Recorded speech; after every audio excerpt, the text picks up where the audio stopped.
todos e todas. Meu nome é João Ricardo, coordenador de Cultura da Prócio FOPA e parte operacional neste debate denominado Fazer a Diferença, o papel dos museus na sociedade atual. Antes de passar a palavra para o mediador, Jefferson Dantas, eu gostaria de avisar a todos e todas que no sábado agora, dia 23, teremos mais uma live na página da Diretoria de Cultura do Facebook, denominada Égua do Sarau, onde vamos ter bate-papo, música, poesia. Então marque aí na sua agenda, dia 23, sábado agora, mais uma live musical. Sem mais delongas, eu passo a fala para o mediador Jefferson Dantas para conduzir esse debate de hoje. Sim, tá.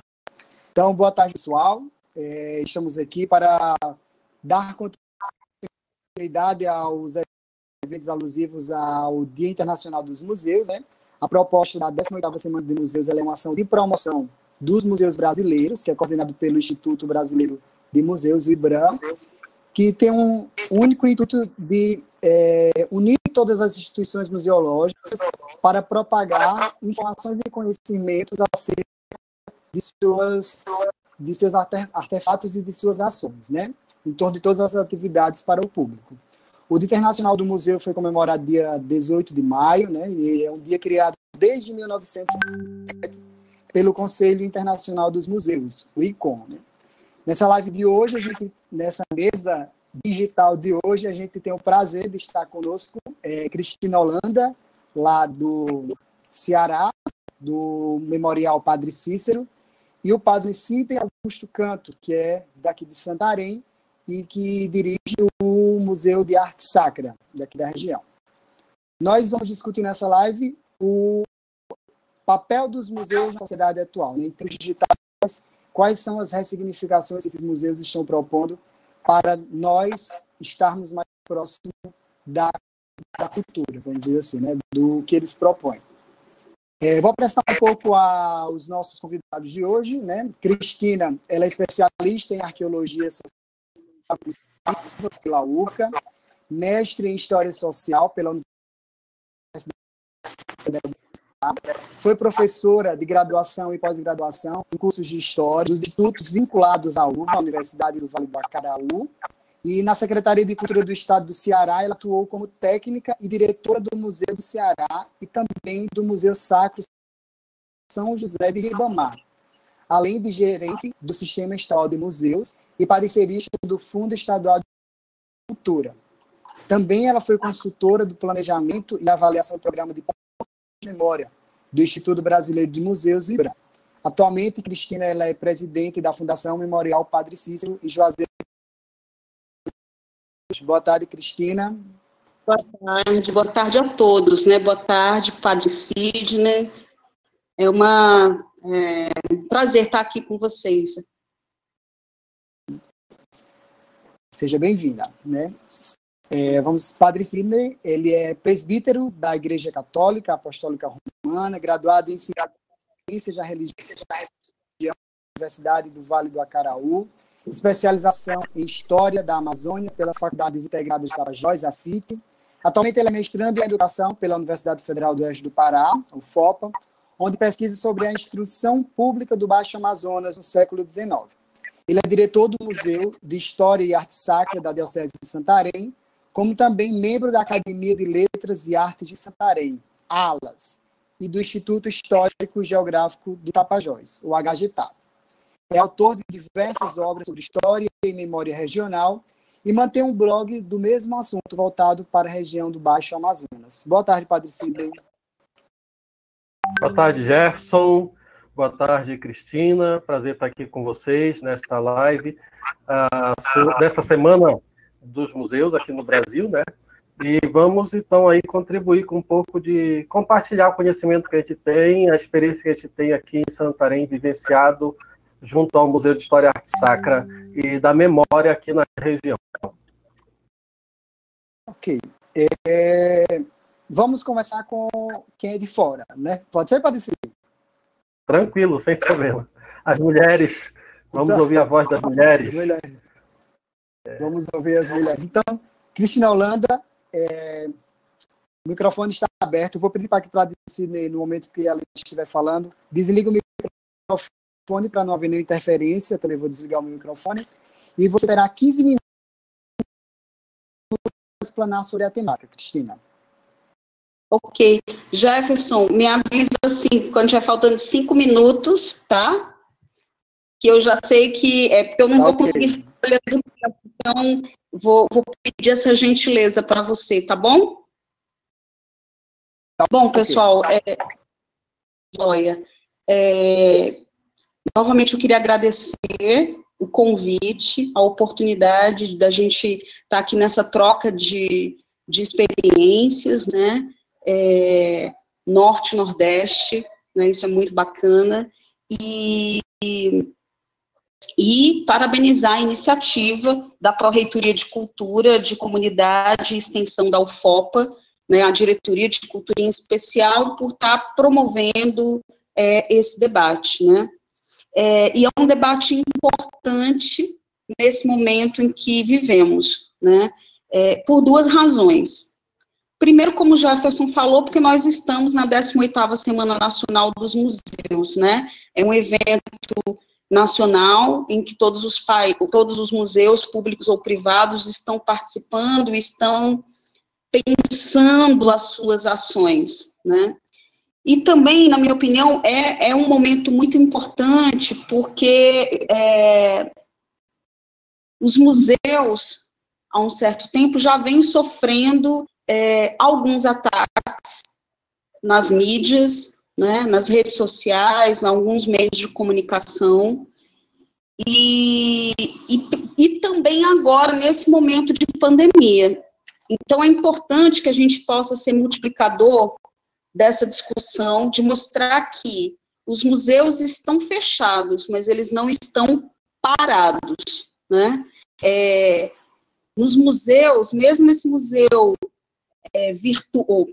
um museu físico, que tem um acervo, ele pode estar fechado ao público hoje, mas com certeza, né, padre, tem alguém lá que está zelando pelo prédio, zelando pelo acervo, toda a parte administrativa não para, né, porque a gente tem folha de pagamento, tem o pagamento de serviços que acontecem, e muitos museus estão procurando gerar conteúdos, né, para se aproximarem dos seus públicos, né, sobretudo agora nesse momento que é a Semana Nacional dos Museus. Então é um exercício para muitas dessas instituições, porque algumas já lidam, né, com as tecnologias digitais há algum tempo, mas outras, como é o caso, por exemplo, da instituição onde eu estou, que é a Fundação Memorial Padre Cícero, está aprendendo a lidar com essas novas tecnologias para chegar, então, até os seus públicos e mostrar exatamente isso, que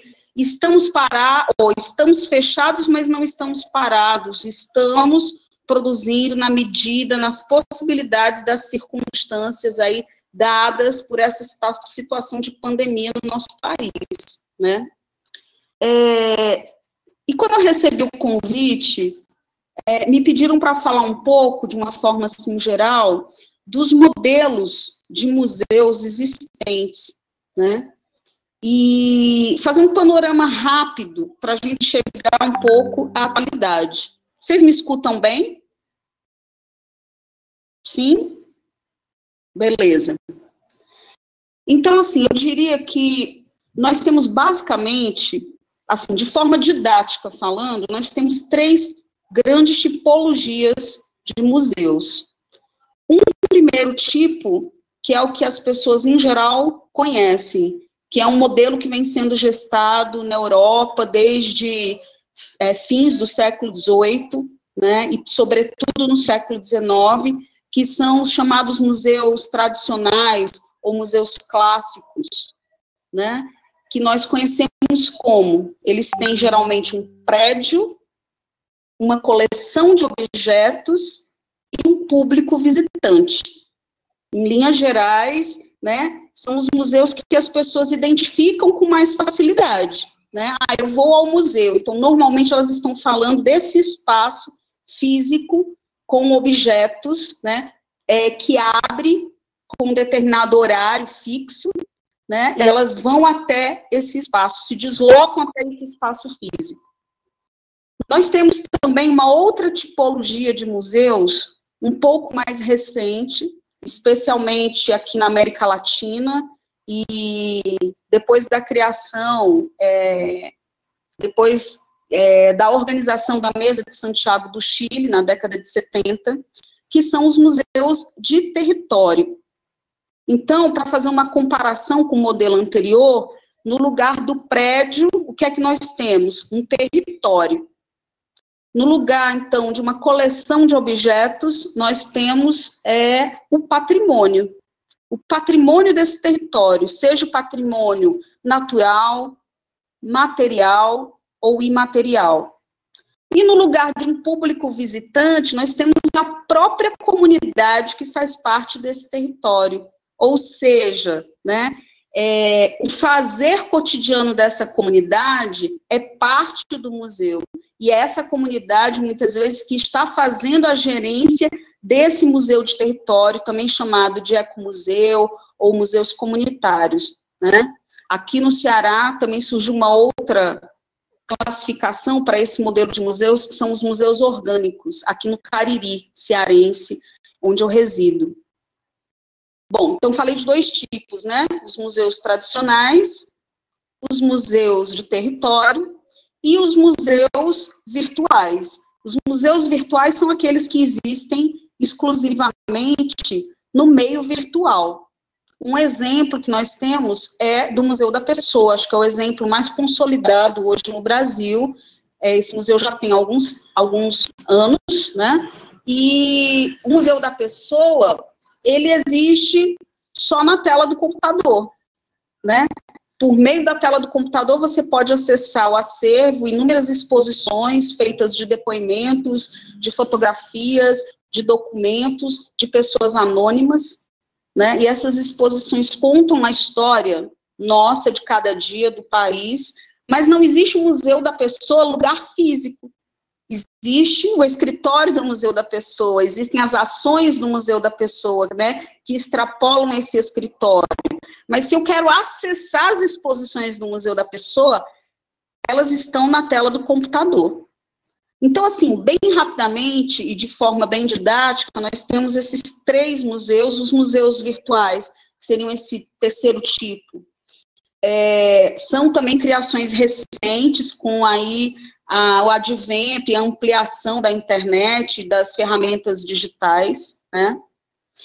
E eu diria o seguinte, que hoje também um fenômeno que nós vemos é que existem museus híbridos. O que é que significa isso? Museus que, na verdade, estão adaptando características de um ou de outro modelo.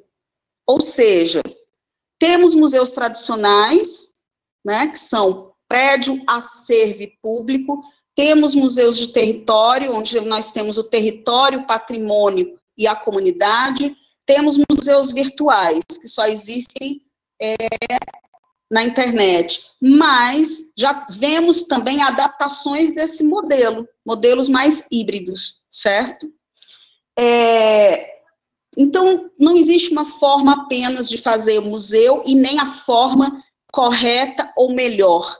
Na verdade, a gente vai adaptando as ferramentas, os instrumentos que nós temos, como a melhor maneira de chegar aos nossos públicos, aos públicos que nós queremos atingir. E nesses tempos aí de pandemia, antes mesmo da pandemia, se a gente usar um conceito que é do Bauman, que é um sociólogo, né, francês, ele vai dizer o quê? Que nós vivemos uma sociedade líquida, ou seja, aquelas estruturas mais sólidas, instituições que nós conhecíamos, modelos rígidos que nós conhecíamos, hoje, na contemporaneidade, esses modelos estão cada vez mais líquidos, estão se flexibilizando, estão tomando outras formas. Com os museus não é diferente. Nós temos uma autora, que é a Olga Van Oost, que em 2012 já cunhava a expressão, né, nas suas publicações sobre os museus sólidos e os museus líquidos. Temos um trabalho da Lúcia Glicério Mendonça, que discute os museus universitários no Brasil e a modernidade. Foi uma tese que ela defendeu na Universidade do Porto, em 2017. Bom, por que eu estou falando disso? Porque essas autoras vão mostrar aquilo que eu falei já.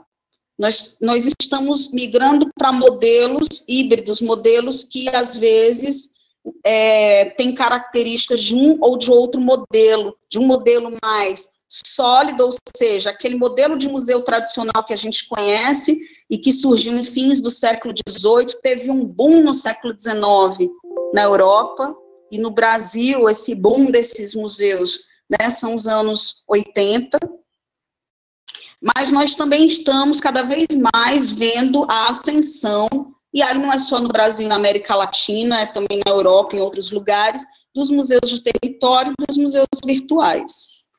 Bom, diante, então, desse mundo de incertezas, e agora, mais ainda, com a pandemia do coronavírus, quais são, para essas autoras, os grandes desafios para os museus, né? Eu listei alguns aqui, peço licença para ler rapidamente. Primeiro, acho que o grande desafio, independente da tipologia, é que os museus eles precisam ter uma função social. Eles precisam atender às comunidades aonde eles estão inseridos. É a primeira questão que os museus precisam pensar. Eles precisam pensar, com foco na comunidade, as suas políticas de aquisição, descarte, comunicação e preservação, pensando exatamente nessa comunidade, do seu entorno, nos públicos que ele quer atingir. Ele tem que pensar em causar menos impacto ao meio ambiente. Os museus físicos, com suas exposições temporárias, eles acabam gerando muito material que nem sempre é aproveitado posteriormente, né? E fica ali entulhado nas reservas técnicas de alguns museus. Outro desafio seria garantir uma velocidade maior da comunicação dos museus com o seu entorno. E nesse aspecto, eu acho que a pandemia, ela nos empurrou um pouco para isso. Mesmo ainda não muito à vontade, mesmo com dúvidas e dificuldades, a gente está se lançando nesse universo virtual como forma de dizer que estamos parados, mas não estamos fechados, né? Existimos. De pensar como nos manter, mesmo com menos recursos governamentais, porque, infelizmente, essa é a tônica, né? Porque a questão da saúde pública, ela vai estar em primeiro lugar. Como buscar novos suportes financeiros, né? Novas parcerias. Nisso, eu acho que os museus de território são muito mais hábeis, têm muito mais exemplos e propostas para a gente se espelhar. Não nos deixarmos ser apenas insumo, né, para uma produção de valor monetário, ou seja, os museus, acima de tudo, eles são lugares públicos para o público e eles não devem se prestar a ser somente ou meramente um lugar de consumo cultural, consumo no sentido mercantilista do termo. E a gente precisa, por último, refletir uma questão que talvez seja uma das mais importantes, que é, assim, o nosso papel de profissionais de museus e de instituições museológicas como construtores de memórias. E quando a gente fala que o museu é um lugar construtor de memórias, a memória social, ela pressupõe lembranças, é um lugar de lembranças, mas a gente não pode esquecer que ao lembrarmos, nós também silenciamos. lembrança e esquecimento andam muito juntos. Então, qual tem sido o nosso papel no campo da memória social? Que memórias defendemos? Conseguimos trabalhar com a memória no campo das multiplicidades de memórias e do contraditório mesmo, das memórias conflitantes e contraditórias? Conseguimos perceber os esquecimentos que, às vezes, promovemos, intencionalmente ou não, por meio das nossas exposições, das nossas atividades educativas, né, das nossas publicações, enfim. Que lugar de memória nós somos e queremos ser? Talvez essa seja a questão principal para a gente pensar aí em momentos de dificuldade como esse, especificamente, agora em 2020, que estamos vivendo, mas para pensar também dentro da nossa trajetória institucional aí de longa duração, né?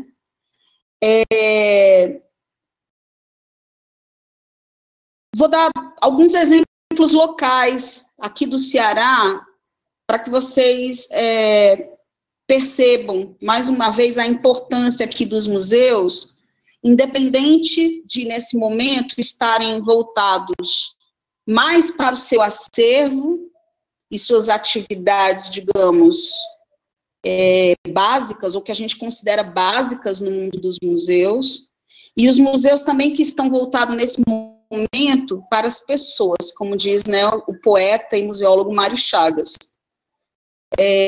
Não existe razão para a existência dos museus se eles não cuidam das pessoas, seja por meio das suas atividades cotidianas, né, as exposições, as publicações, o seu trabalho de preservação, né, de construção da memória, ou nesse momento, por exemplo, literalmente produzindo máscara para entregar às populações adjacentes, como é o caso aqui no Ceará do Museu da Boneca de Pano, que parou a sua fabricação para fazer máscara e entregar para a comunidade do entorno. Ou os museus indígenas, que estão mobilizando a sociedade para arrecadação de recursos, de alimentação, de insumos básicos para a manutenção da vida nas comunidades indígenas, né? Isso está acontecendo no Ceará, mas está acontecendo também no movimento de rede nacional, porque existe a Rede Nacional Indígena no Brasil, e que está fazendo esse trabalho. Como o Museu Nacional, que apesar dos problemas recentes, como que viveu em 2018, quando a sua sede literalmente incendiou, pegou fogo, e agora para uma parte da equipe produzindo álcool também para distribuição em hospitais e nas comunidades, né? Então, ainda que os museus não estivessem agora, nesse momento, olhando para dentro de si, né, para o seu acervo, seja ele material ou imaterial, é preciso que os museus estejam olhando para as pessoas que trabalham nele, né, para os seus funcionários, principalmente aqueles mais vulneráveis, né, que estão na linha de frente das atividades, como serviços gerais, zeladoria, né, como também prestar atenção nas pessoas que estão no seu entorno. Então, a gente, nesse momento, acho que a função principal, talvez, dos museus seja cuidar das pessoas, mesmo nesse sentido de dizer, fique em casa e vamos encontrar formas de nos comunicar, né? Ou, ainda que essa comunicação, ela não se dê exatamente pelo patrimônio musealizado, mas se dê por essa tentativa constante de comunicação com seus públicos, tentando preparar programações especiais, tentando levar o museu até as pessoas por meio aí por essa via digital. Então, é um pouco isso. Acho que os museus no Brasil inteiro têm procurado alternativas. E, volto a repetir, não existe, dentro dos modelos que eu rapidamente pincelei, não existe um museu melhor, o mais correto. Existem museus, existem possibilidades de atuação no mundo, cada modelo, ou os hibridismos, com a sua importância social, né, que tem que estar muito clara para quem faz esse museu, seja ele qual for, no seu cotidiano. Então, eu acho que eu vou encerrando por aí, porque muito provavelmente virão perguntas e a gente pode se estender um pouco mais a partir do momento que essas perguntas cheguem, a gente possa conversar um pouco mais. Ok, pessoal? Ok, Cristina. Vamos agora ouvir o Sidney, Padre Sidney, e depois a gente abre para as discussões, né? A gente já está recebendo algumas perguntas, ao término na fala dos dois, é que a gente abre uma discussão. Pode ser assim? Ok. Então, tranquilo. Com a palavra, Padre Sidney. Então vou me ater àquilo que me foi pedido quando fui convidado para essa mesa redonda virtual, por assim dizer, junto com a professora Cristina, a falar um pouco da memória. A professora Cristina, até já no final da fala dela, já deu esse engate, né, para que a gente possa, de fato, enfatizar uma abordagem a respeito do museu em si, como lugar de memória. É preciso entender, em primeiro lugar, que memória não é simplesmente aquele ato psicológico, psíquico de lembrar, de lembrar alguma coisa, né, de trazer da mente para o real. A memória, entendo aqui um conceito muito mais amplo, apesar de que muitas poucas pessoas conhecem esse conceito, um conceito muito mais da memória enquanto o conceito hebraico de memória. O que o hebreu tem como memória? Memória é tornar presente. A palavra memória tem esse significado para o povo hebreu, trazer presente, fazer presente. Então, se faz presente algo que pode até já ter passado, mas que já não fica lá no passado, é trazido, ou é incorporado, por assim dizer, vivenciado no tempo presente. Então, a memória é muito importante, não somente porque ela permite que você viva essa comunhão com os antepassados, você viva também. Então, quando se fala no museu como lugar de memória, ele tem aquele aspecto de depósito de coisa velha que muita gente isso aí é museu, é para colocar coisa velha. Não, o museu não é velho. No museu, ele é lugar de memória, né? E memória não é coisa, digamos assim, do passado. Memória é coisa que o museu, ele deve ser, sim, lugar em que no tempo presente fazemos memória, unido àquilo que os nossos antepassados já viveram, mas fazendo memória aquilo que nós estamos vivenciando também. Então, nesse sentido, é importante ser atacado. As pessoas parecem que não querem que o povo tenha memória, o povo se esqueça rápido das coisas, principalmente quando se trata de questões políticas, né? Roubou, depois de 2, 3 anos já esqueceu, vota de novo naqueles mesmos que ficam roubando sempre. Justamente para evitar. Tem algum tempo atrás diziam que o povo brasileiro é um povo que é arriscado a ficar sem memória a cada 4 anos, né? Depois passou a eleição a ser deu ainda mais esse tempo de memória. Então, a gente tem essa condição humana da memória, mas ela também é uma condição social, como disse a professora Cristina, que reflete a vivência social que nós temos como seres humanos. E nós não podemos deixar isso cair no vazio, cair no esquecimento, o que os judeus chamam de Sheol, né? Por dizer, o Sheol, a morte, é o esquecimento. É quando você simplesmente, é o contrário de memória, é quando você não traz mais nada, não se faz mais presente, não se faz mais vivo, não se faz mais real. simplesmente é esquecido. Então, esse sentido de memória judaica que a gente tem que recuperar um pouco na nossa vida ocidental, até para trazer para a nossa mediação, que também é uma mediação que, por incrível que pareça, é também parte da cultura indígena de algumas tribos que, de fato, fazem memórias dos seus antepassados e vivem isso como uma coisa real, concreta, presente na realidade. Então, o museu ele deve ser esse lugar de memória, um lugar onde os seus aspectos, nas suas relações sociais. E nós vivenciamos isso no nosso museu de forma interessante. O Museu de Arte Sacra aqui de Santarém nasceu da necessidade de salvaguardar a memória da fé do povo da nossa região, principalmente naquilo que estava sendo usurpado, por assim dizer, roubado de nós.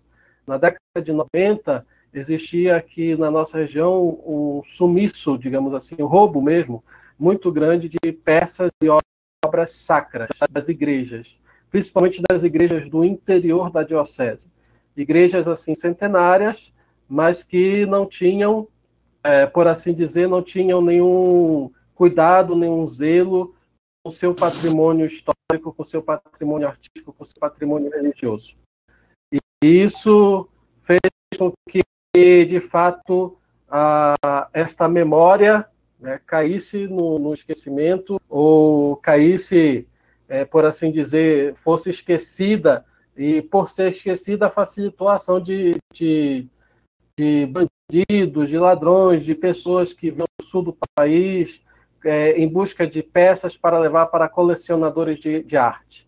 Então, é justamente esse sentido de que a memória precisava ser resguardada, né? Nós não podíamos deixar que esse patrimônio todo fosse levado embora daqui de Santarém. Então, nós começamos a fazer pesquisa nas igrejas que eram mais antigas, naquela época ainda da diocese, e fui encarregado ainda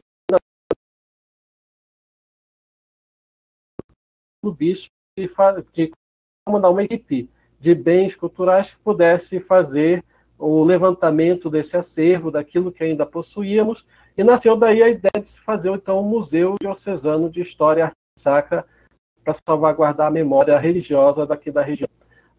E salvaguardar mesmo no sentido de proteger, né, de evitar roubo, evitar a evasão dessas peças, dessa arte, mas também dessa cultura viva que é a fé do povo. Porque muitas das coisas que estão ligadas à fé também, às vezes, se fazem presentes em objetos. Não só uma imagem de um santo, não só o andor que é fabricado, mas também todo o modo como o povo se relaciona com aquela religiosidade cultural. Por exemplo, o que o povo faz para cultuar o santo, né? Então, por exemplo, nós temos aqui na nossa região ainda é famoso o sairé, mas não é só o sairé que existe na nossa região de cultura religiosa. Nós temos aí a festa dos mastros, né, que é realizada em muitas comunidades aí no interior, levantamento de mastro, com todo o sentido que o mastro tem, não somente de fecundidade, mas também o sentido de ter fartura, né, de ter o que partilhar, de ter o que comer, de ter o que beber, de ter essa fartura que faz de fato a festa. Temos aí ligado também ao mastro a realização da famosa dança dos pretinhos, que é uma dança que possivelmente tem origem, né, como o próprio nome já diz, também na alegria dos escravos que festejavam e derrubam o mastro, que consideravam um símbolo também do colonizador. Temos aí também a festa do Divino Espírito Santo em algumas comunidades, com o costume de eleger, de coroar o imperador da festa, né? Enfim, temos tantas coisas que ligam a memória, a cultura daquele povo, daquela região, no Tapajós ou no Baixo Amazonas. Aí tem objeto em torno do qual se cria, se constrói essa cultura, essa memória toda. Então, nós temos tentado salvaguardar, o museu tenta salvaguardar pela memória, não somente através de objetos sacros, mas através também de fotografia, de documentos, e até agora já estamos também com depoimentos, vídeos, essa parte mesmo da imagem, do som, salvaguardar a memória religiosa do povo da região do oeste do Pará. E na Amazônia, de modo geral, isso deve ser urgente, porque a cultura indígena ela é uma cultura de memória. ela não se faz de forma, digamos assim, escrita por uma necessidade que se tem de se contar a história, de se contar a vida, aquilo que se vive. Então, muito da cultura indígena se perde porque não há registro escrito, mas não se pode perder porque justamente pode se fazer o registro oral, o registro até mesmo gravar o que se faz, como se faz, o modo que se faz da sua cultura, da sua tradição oral. Então, nós temos aqui na nossa região o costume, principalmente no interior, de contar a história, né? Não se escreve a história, né? Muita gente do interior não escreve a história, mas se conta a história. Se você vai no interior e pega, assim, reúne os idosos da comunidade, aquelas pessoas que têm 70 anos ou mais, você vai ouvir muita história, e muitas delas até interessantes no sentido de que precisam ser preservadas, precisam ser, digamos assim, gravadas mesmo, mas que ainda não dispomos de recursos nem de capacitação para que isso possa acontecer. E muitas dessas memórias acabam sendo perdidas, né? E se reconstruir isso depois é um trabalho um pouco hercúleo, principalmente no sentido de que a Amazônia é um território muito amplo e as dimensões e as dificuldades também são amplas, tanto quanto o seu território. Nós estamos agora no Museu de Arte Sacra, o museu está fechado, logicamente, por atender, até mesmo aqui em Santarém nós estamos vendo lockdown, não é um serviço essencial, mas nós estamos aí com o funcionário que tem que fazer seu trabalho de manutenção, limpeza, e ainda alguns até continuando aí algum serviço emergencial que precisa ser feito para que o museu possa ser ainda esse lugar de memória. Então, nós temos o serviço do Museu de História Sacra Santarém, nós temos ele só funciona pela parte da manhã, atendimento ao público, mas nós temos aí algumas experiências de atendimento, principalmente no período da festa de Nossa Senhora da Conceição, na festa da padroeira da Arquidiocese, de atendimento a escolas, de atendimento a grupos acompanhados, viajantes, né, grupos de turismo que chegam aqui na região, também temos atendimento diferenciado para esses grupos que vão lá visitar o museu, enfim. Mas neste momento, como a maioria dos museus do Brasil, nós estamos com as portas fechadas, mas ainda é um lugar em que na Arquidiocese de Santarém nós procuramos, de fato, salvaguardar essa memória, principalmente da vida religiosa do povo, não somente do povo da nossa região, do povo católico, mas também do povo na sua cultura indígena, na sua cultura africana, na sua cultura europeia, que juntou-se e fez-se a cultura cabocla.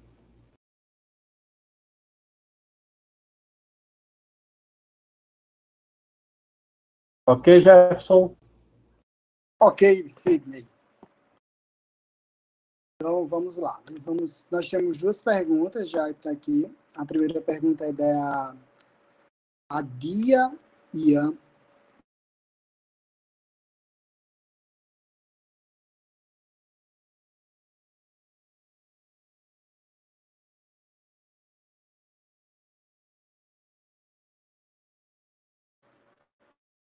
Como se unir pela resistência dos museus? Sim. Exato. Eu só escutei a última pergunta sobre a questão do museu como lugar de coisa velha, é isso? Tem essa pergunta também, e temos a pergunta da Nilzelina que trata sobre isso, né? Como podemos alterar essa concepção de que ainda persiste de museu como lugar de guardar coisas velhas? Que ações são realizadas nesse sentido no museu que vocês atuam? Nós começamos a fazer um trabalho junto ao IESP, através do curso de turismo do IESP, justamente para tentar mudar essa concepção, né, de que o museu não é um lugar de coisa velha, mas o museu é um lugar de memória. E um lugar de memória no sentido de que oferece à sociedade condições de pensar sobre si mesma, suas relações, o seu modo de ser, o seu modo de agir. Por exemplo, é costume nos museus, você vai visitar um museu, e ter muitas coisas assim do passado das famílias que, de fato, eram, digamos assim, os mandantes, né, as elites daquela localidade, daquela época. E é justamente, tem pouca coisa daquilo que se faz da memória daqueles que eram os oprimidos, daqueles que eram os pobres, daqueles que eram empregados, daqueles que eram trabalhadores. Então, o museu ele deve oferecer condições para que você possa analisar essas condições de relacionamento social. Então, o Museu de História e Arte Sacra ele não analisa somente a igreja enquanto a presença do bispo, a presença do padre, mas também a relação do povo com o sagrado. Existe uma relação entre o povo e o sagrado. Você pega no Nordeste, você vai estudar a relação que existe entre o povo cearense e o padre Cícero Romão Batista. Né? O padre Cícero já morreu aí há quase 100 anos, né, Cristina? Mas as pessoas ainda o chamam de padrinho. Por quê? Porque querem ter essa relação familiar com o santo. Né? Isso é uma coisa social que precisa ser muito, não somente estudada, mas precisa também ser preservada na memória. Então, o povo amazônico ele também mantém essa relação social com o santo. Né? O santo ele é aquele, às vezes é o médico, às vezes é até o prefeito da cidade, enfim, toda a vida política, social, religiosa e econômica gira em torno do santo. Então, não se pode negar isso na relação humana que existe entre o devoto e aquele que é objeto sagrado.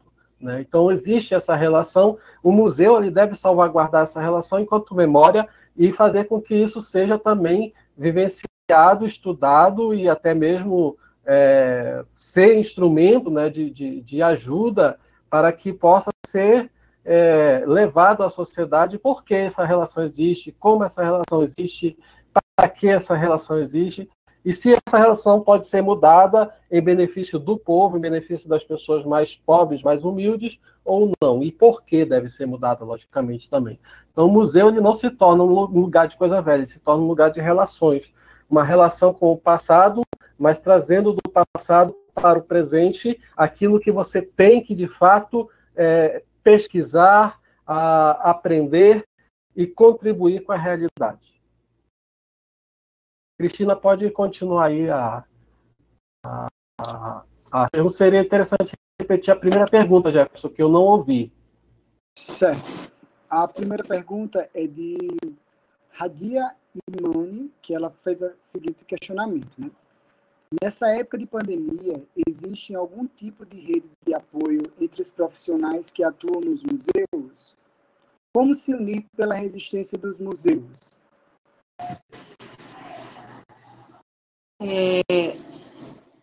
Posso, assim, pontuar algumas questões?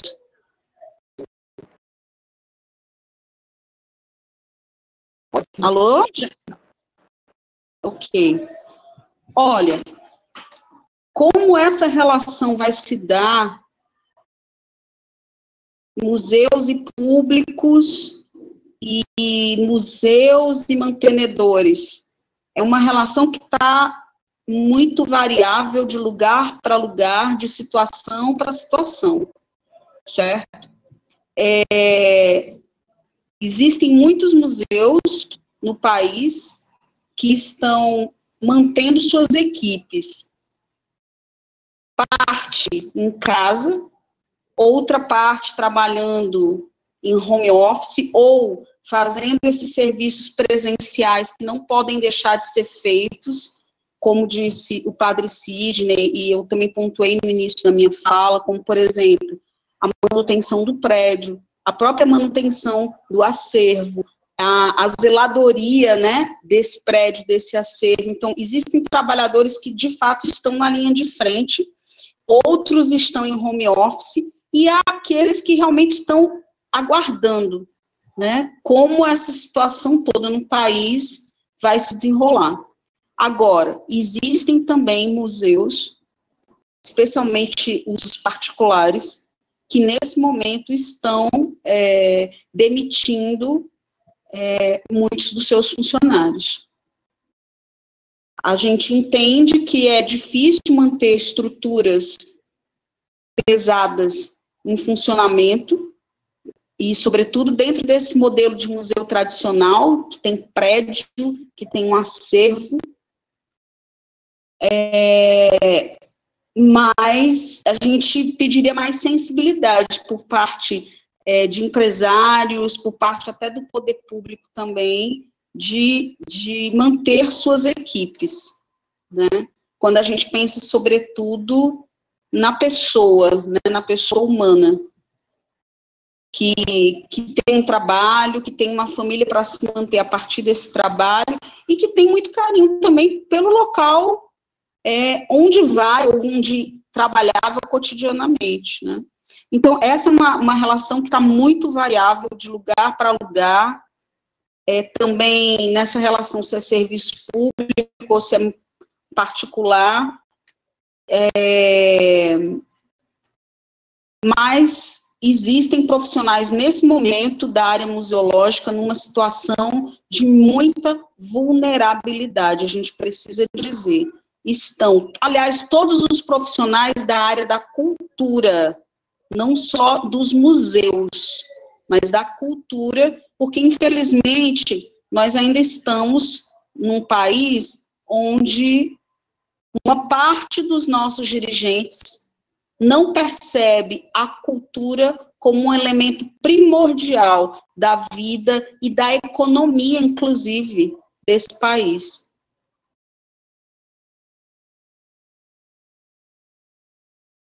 Não sei se o padre Sidney gostaria de complementar. Não, eu acredito nisso mesmo.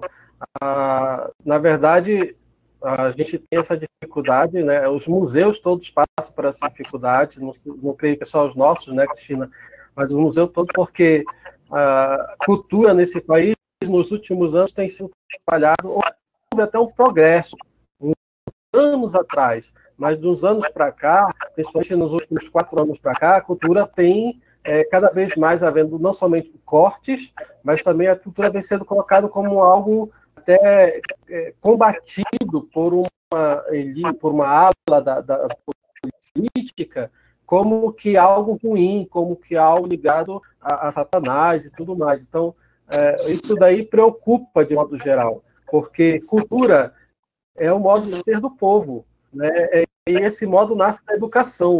Então, quando você desprestigia a cultura, você também está desprestigiando a educação do povo. Então, é necessário que se mude um pouco essa concepção. Enquanto nós não mudarmos essa concepção de que cultura é algo que só interessa aquilo que só interessa ao a cultura brasileira, que é uma cultura rica justamente por ser uma cultura, por haver uma diversidade de culturas, na verdade, de encontros culturais no nosso país, enquanto houver isso acontecendo, nós vamos ter essa dificuldade, não somente de fazer cultura, de produzir cultura, mas também de ter um incentivo para que isso aconteça.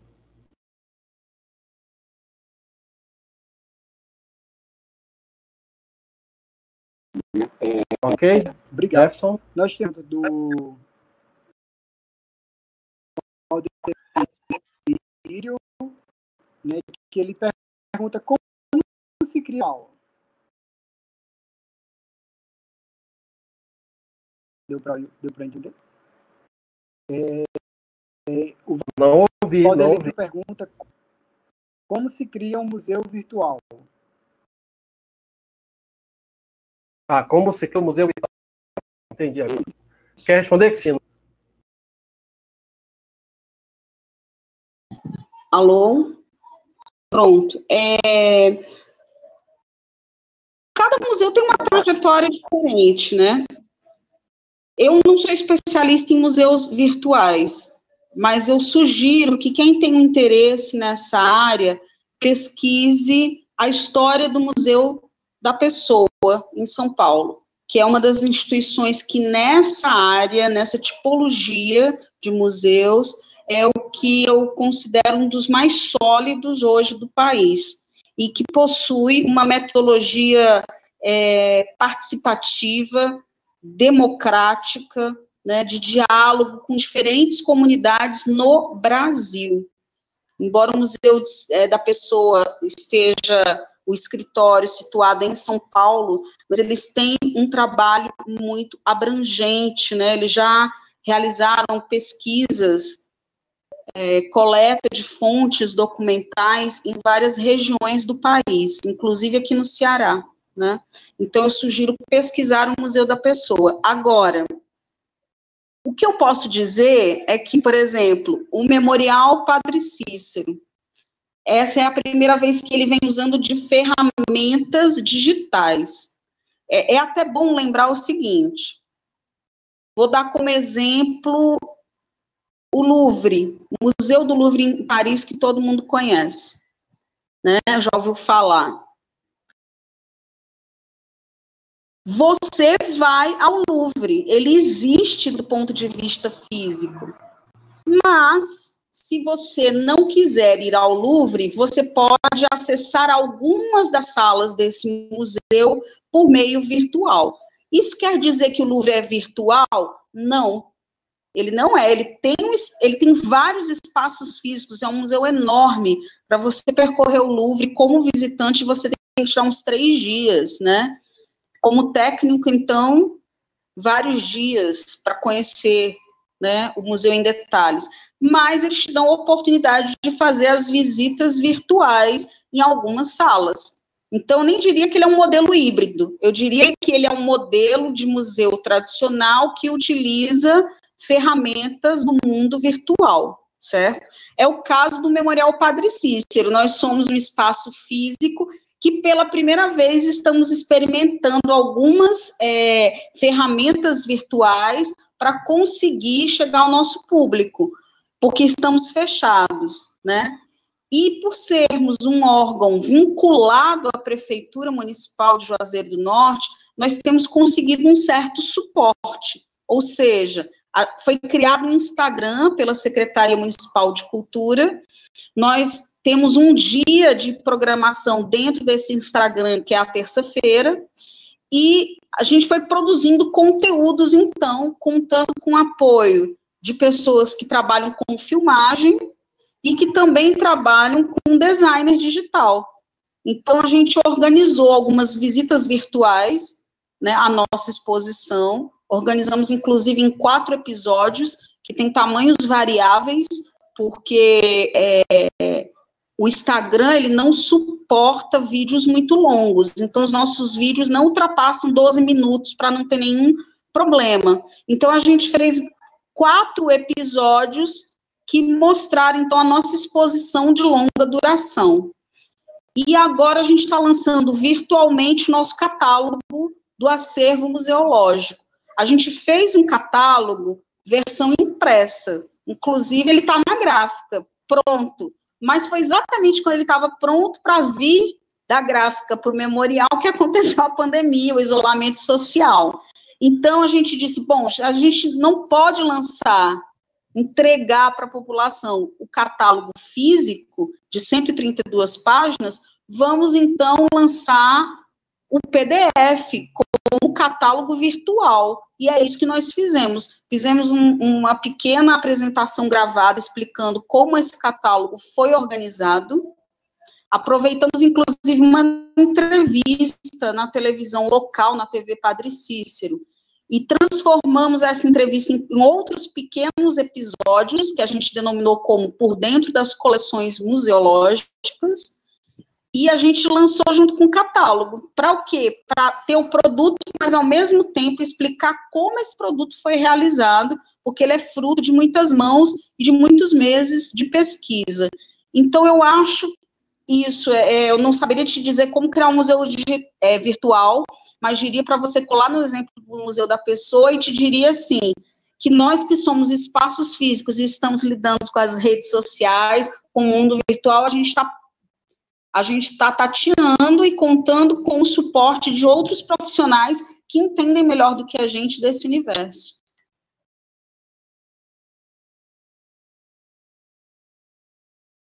Cristiano. E aí eu já entro em outra pergunta.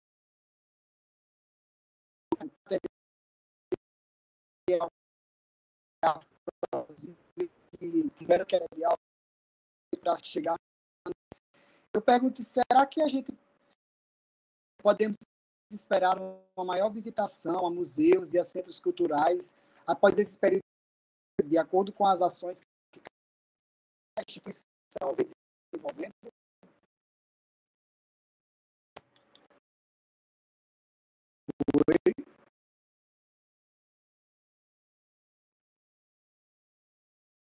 Mas deixa eu ver aqui, João, se eu entendi o que o Jefferson quer dizer, como é que a gente pensa, como vai ser o museu depois da pandemia, é isso? Isso. De acordo com as ações que promovendo de pandemia. Uhum.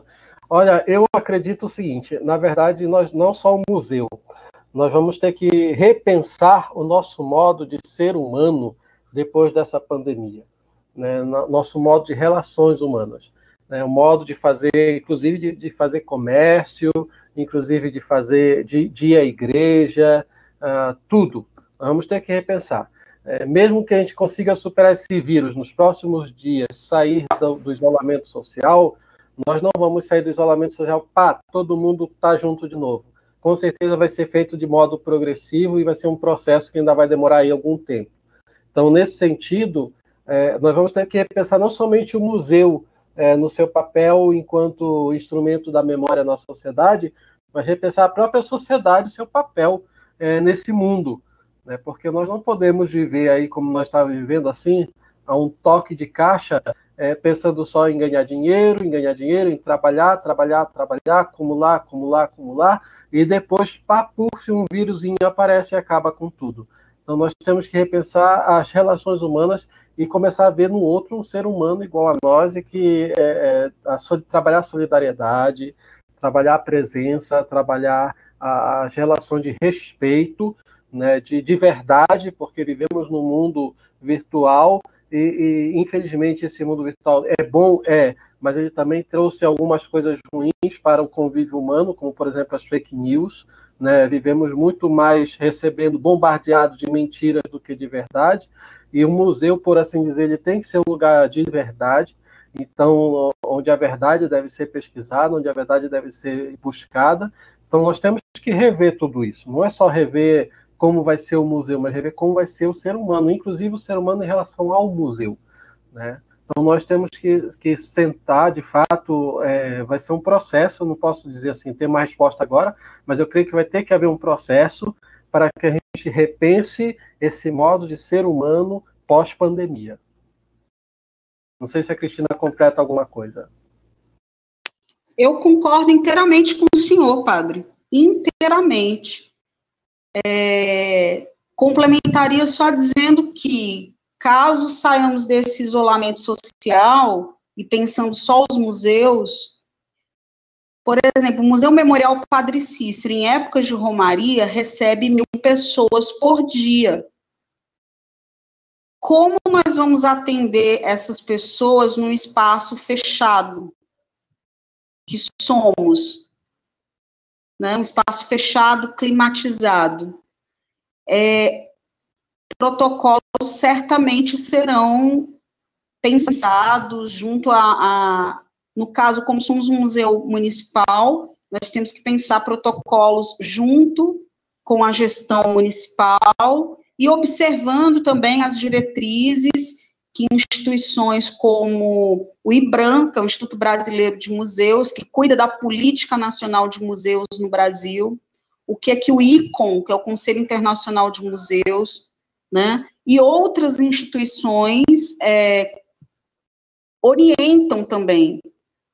Acho que vai ser um momento em que a gente já está, na verdade, escutando muito as diferentes experiências e adaptando para as nossas realidades locais, porque cada um no seu lugar tem uma realidade diferente. Tenho certeza que a realidade aqui do sul do Ceará é diferente do litoral do Ceará e vai ser diferente em Santarém, né? Cada um de nós tem suas especificidades. Então, vamos observar as orientações gerais dos órgãos especialistas, né? Vamos consultar também as autoridades locais e vamos ver que tipo de protocolo vamos adotar, mas certamente em lugares fechados, enquanto não houver uma vacina, protocolos serão adotados, e eu creio que isso é uma coisa agora como o senhor bem disse, para a vida, né? Não é algo que vai ficar restrito aos museus, vai acontecer com várias instituições, vai acontecer com a sociedade.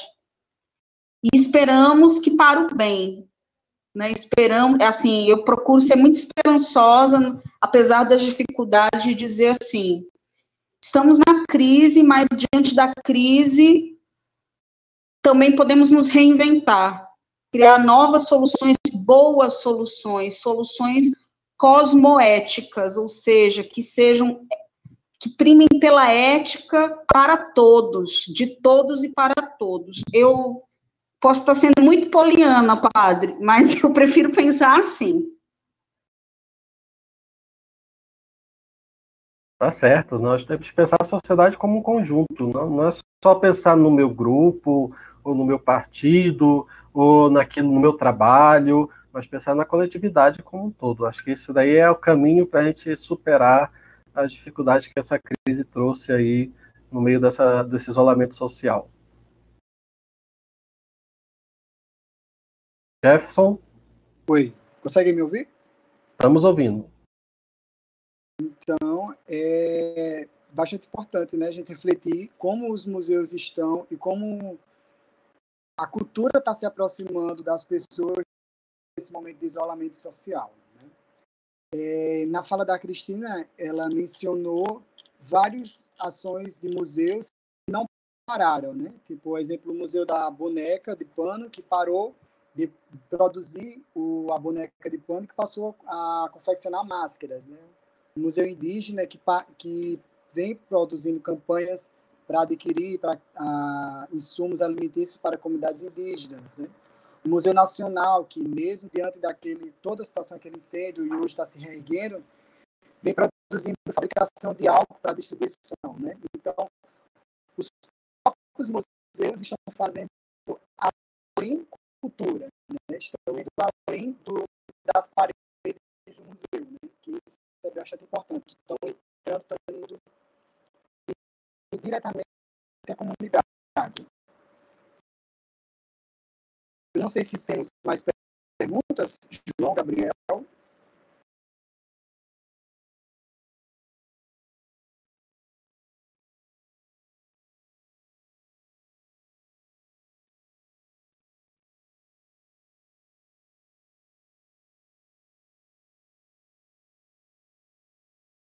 Não, João ou Gabriel.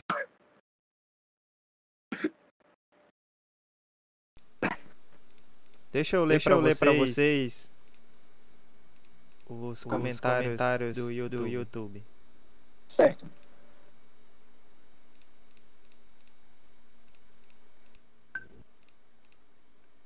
O primeiro comentário do YouTube é da Leidiane Lopes. Ela diz: boa tarde, interessante as tipologias socializadas pela professora Cristina Holanda, não as conhecia. O Claudete Altenes diz: que excelentes exposições, parabéns. O Joaquim Fernandes fala: boas aulas para saber dos antepassados, e diz também: na minha cidade tem museu, mas é museu pequeno. Mas já fui, é interessante como eram as ferramentas. A Lília Desincourt diz: triste saber o que aconteceu com aquele museu do Índio Alter. A Nilzilene agradece pela resposta à pergunta que ela fez. E a Lilian comenta novamente, diz: fiz turismo no IESPES, essa parceria foi muito boa. A instituição da Igreja Católica é riquíssima em arte sacra. É de grande importância para a história de Santarém. Só uma coisa aqui com relação ao Museu do Índio. Pouco que eu sei, de reuniões que eu já tive com relação a isso, esse museu, alguma parte, né, não toda, mas alguma parte das peças que compunham o Museu do Índio em Alter do Chão hoje estão salvaguardadas pelo governo do Estado no Museu do Estado do Pará. Então, ainda existem algumas das peças do Museu do Índio. E o governo do Estado, a última reunião que eu participei com relação a isso, estava interessado em recompor esse museu em Alter do Chão, mas aí isso foi ano passado, esse ano toda a conjuntura que com certeza teve com relação à pandemia, com certeza esse processo aí vai atrasar. Mas existe um trabalho que está sendo feito de reestruturar o Museu do Índio em Alter, né? Então, apesar de que muita coisa foi perdida, infelizmente, mas o pouco que existe, o pouco que está guardado, ainda vai ser recomposto, com certeza, aí no futuro, e salvaguardar aí a cultura indígena do povo do Tapajós. Só uma contribuição também com relação ao comentário.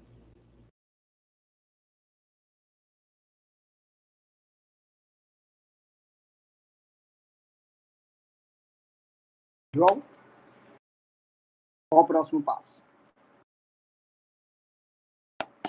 Bem, então eu acho que, como a gente já avançou um pouco, né? Muito boas as falas da professora Cristina, do professor Padre Sidney Canto, do Jefferson também com seus comentários. A internet em Santarém, eu não sei em outras regiões, mas para cá a região tá ruim de internet. Eu acho que nesse momento os nossos convidados e nossas convidadas podem fazer a sua fala final, né, de encerramento. E já deixando o agradecimento aqui em nome da PROS, em nome da UFOPA, pela participação dos nossos convidados e das nossas convidadas. Esperamos que possam estar com a gente novamente em outras oportunidades. Está sempre aberto o convite e vamos pensar outros debates, outras formações, outras ideias, né? Quem sabe depois da pandemia a professora Cristina não pode estar fisicamente com a gente, então vamos pensando nesse sentido. Eu agradeço em nome da PROS e da UFOPA.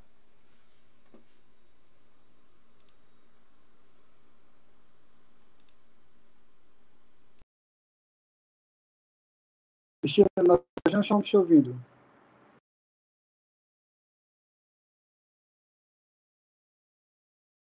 Professora, ligue o microfone, professora.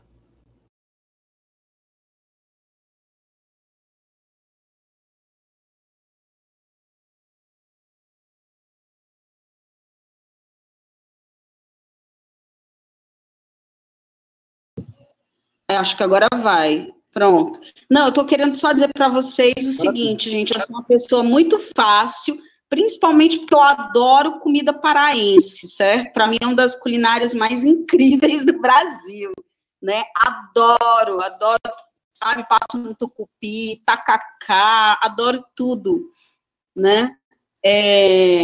Então, com o maior prazer, é uma das coisas que a gente espera mesmo pós-pandemia, que todos nós possamos nos ver, né, pessoalmente, gente. Agradecer o convite mais uma vez, lembrar aqui da gentileza da Lucila, que foi a pessoa que fez o contato diretamente comigo, em nome da UFOPA, em nome da Pró-Reitoria, da Diretoria de Cultura, e dizer, assim, que eu fico muito feliz de participar de um debate onde os protagonistas são justamente o Nordeste e o Norte, porque a fala sobre os museus, sobre os lugares de memória, sempre é muito a partir do eixo sul-sudestino. Isso é um problema? Não, não é. Mas é bom escutar outras falas e outras experiências, né, que a gente pouco alcança. Para mim, eu não conheço fisicamente Santarém, do Pará eu conheço apenas Belém, mas fico muito feliz de poder estar interagindo com as pessoas, então, aí da cidade, de todo o oeste do Pará, fico muito com o convite, só quero dizer que vai deixar um pouquinho de saudade, um pouco de gosto de quero mais. A gente agradece, então, ao projeto, ao FOPA, quero agradecer, como a professora Cristina já falou também, a Lucila, que foi essa pessoa que fez o contato, né, primeiro contato e essa interlocução, a vocês aí, o Jefferson, o João Ricardo, o Gabriel, que estão servindo aí o apoio, e dizer que nós estamos aqui no meio da Amazônia, no coração da Amazônia, ainda temos aí um dos mais antigos museus de arte sacra em funcionamento, né, há quase 18 anos, vamos fazer 18 anos, se Deus quiser, e aí está nesse processo de de tentar sobreviver no interior da Amazônia com poucos recursos, mas com muita vontade de preservar a memória e de fazer com que essa memória esteja à disposição da sociedade. Então, nós temos aí esse ano um ano de mudanças na arquidiocese, passamos, na verdade, a ser uma arquidiocese, éramos uma diocese, passamos a ser arquidiocese, e o nosso arcebispo, Dom Irineu, ele tem um carinho especial pela história, pela cultura, pela memória, e esse carinho já demonstra que o museu vai dar prosseguimento ao trabalho, talvez até melhorar esse trabalho, no sentido da relação com a sociedade, e aí vamos ver como é que vai ser o futuro. A gente espera sair dessa pandemia mais fortalecido, tá? Todos nós esperamos sair mais fortalecidos e com um maior desejo de poder compartilhar o conhecimento, de poder servir à sociedade como um lugar de memória que somos aqui na Amazônia. Então, eu agradeço a disponibilização, a disponibilidade de Cristina, de Cid, né, em contribuir com essa discussão, num tempo tão caótico que nós estamos vivendo, né, de pandemia, de isolamento social, e que o IBRAM propôs que todo esse período, essa festividade museológica fosse feita por meio digital, e algumas instituições abraçaram, um exemplo delas a UFOPA, né, por meio da PROS. Então, obrigado pelas contribuições, obrigado pelas falas, obrigado pela interação, pessoal que nos acompanha pelo YouTube. Eu acho que estamos por aqui, né? A mesa, podemos fazer a mesa que teve como debate o papel dos museus na sociedade atual. Ok. Ok, obrigado. Gratidão. Até mais. Até.